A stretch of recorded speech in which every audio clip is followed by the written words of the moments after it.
நீதிமொழிகள் 27ஆம் அதிகாரம் 18ஆம் வசனம் முதல் 27ஆம் வசனம் வரை உள்ள பகுதி. ராகம் நிரஞ்சனி.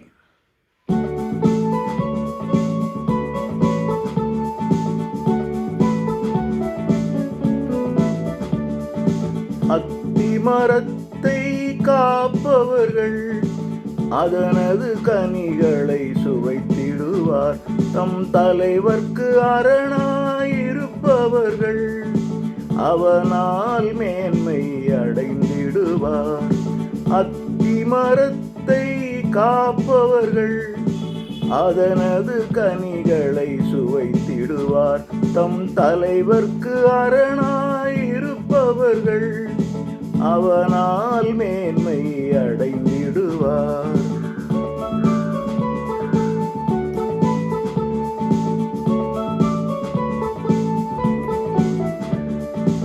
முகத்தை தெளிநீர் பளிச்சென காட்டும், அகத்தில் உனை நீ அறிந்திடலாம். கல்லறை விழுங்கிடும் நிறைவடையாது, காண்பதால் கண்களின் தினவடங்காது. முகத்தை தெளிநீர் பளிச்சென காட்டும், அகத்தில் உனை நீ அறிந்திடலாம். கல்லறை விழுங்கிடும் நிறைவடையாது, காண்பதால் கண்களின் தினவடங்காது. அத்திமரத்தை காப்பவர்கள் அதனது கனிகளை சுவைத்திடுவார்.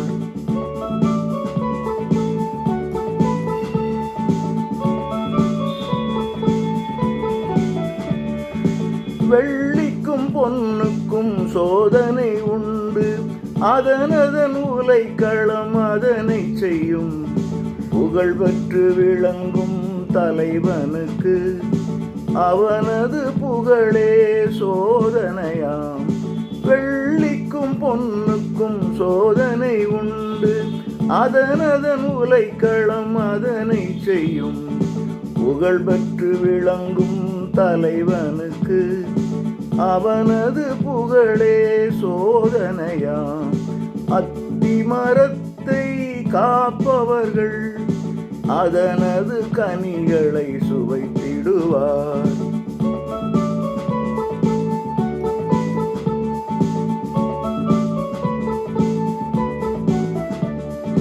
சொத்துக்கள் நின்று நிலைப்பதில்லை, உடைமைகள் மரணத்தை தடுப்பதில்லை.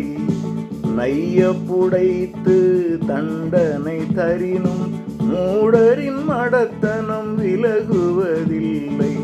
சொத்துக்கள் நின்று நிலைப்பதில்லை, உடைமைகள் மரணத்தை தடுப்பதில்லை. நைய புடைத்து தண்டனை தரினும் மூடரின் மடத்தனம் விலகுவதில்லை. அத்திமரத்தை காப்பவர்கள் அதனது கனிகளை சுவைத்திடுவார்.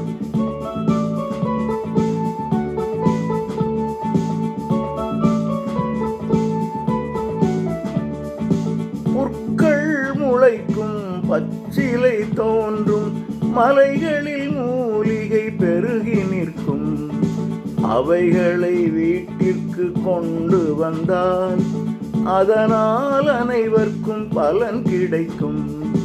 புற்கள் முளைக்கும் பச்சிலை தோன்றும், மலைகளில் மூலிகை பெருகி நிற்கும். அவைகளை வீட்டிற்கு கொண்டு வந்தால் அதனால் அனைவருக்கும் பலன் கிடைக்கும். அத்திமரத்தை காப்பவர்கள் அதனது கனிகளை சுவைத்திடுவார்.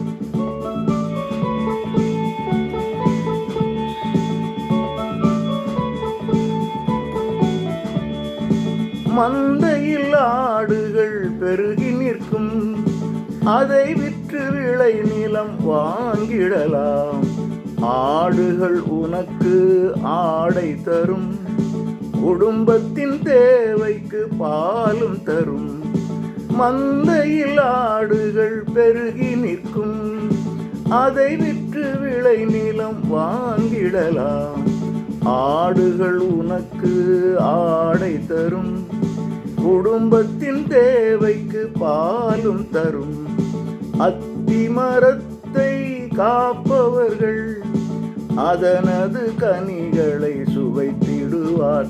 தம் தலைவர்க்கு அரணாயிருப்பவர்கள் அதனால் மேன்மை அடைந்திடுவார். அத்தி மரத்தை காப்பவர்கள் அதனது கனிகளை சுவைத்திடுவார்.